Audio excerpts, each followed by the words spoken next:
നമസ്കാരം. പ്രധാന വാർത്തകൾ.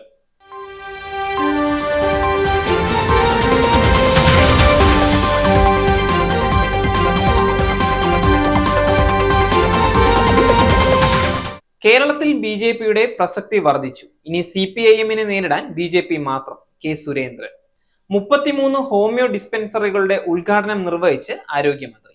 പത്മജയെ കൊണ്ട് ബി.ജെ.പിക്ക് മെമ്പർഷിപ്പിന്റെ തുക കിട്ടും. വെള്ളാപ്പള്ളി നടേശൻ.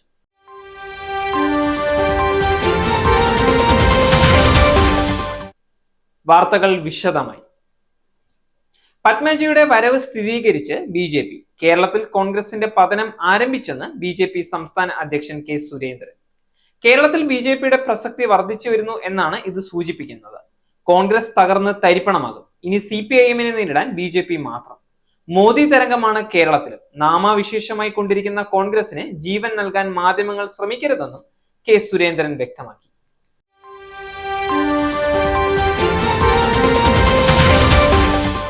സംസ്ഥാന സർക്കാർ കേരളത്തിലെ ജനങ്ങളോട് പറഞ്ഞ മറ്റൊരു വാക്ക് കൂടി പാലിച്ചതായി ആരോഗ്യമന്ത്രി വീണ ജോർജ്.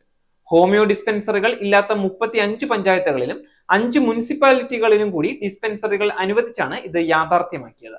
ഇതിനായി 40 ഹോമിയോ മെഡിക്കൽ ഓഫീസർമാരുടെ തസ്തികയും സൃഷ്ടിച്ചു. നാഷണൽ ആയുഷ് മിഷന്റെ സഹകരണത്തോടുകൂടി ഈ സ്ഥാപനങ്ങളിൽ ഫാർമസിസ്റ്റുകളെ നിയമിക്കുന്നതാണ്. ഈ 40 ഡിസ്പെൻസറികളിലാണ് 33 എണ്ണം പ്രവർത്തന സജ്ജമായത്. ബാക്കിയുള്ളവ കൂടി ഉടൻ പ്രവർത്തന സജ്ജമാക്കും.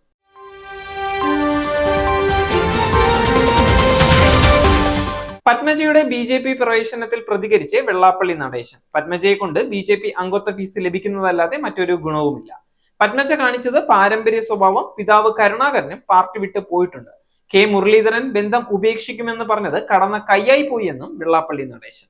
നേരിന്റെ വാർത്തകൾ നിങ്ങളുടെ വിരൽത്തുമ്പിൽ എത്താനായി സാക് ന്യൂസ് ചാനൽ സബ്സ്ക്രൈബ് ചെയ്തും ഷെയർ ചെയ്തും ഒരു ശരിയായ മാധ്യമ നിലപാടിന് നിൽക്കാൻ ഞങ്ങൾ നിങ്ങളെ ക്ഷണിക്കുന്നു.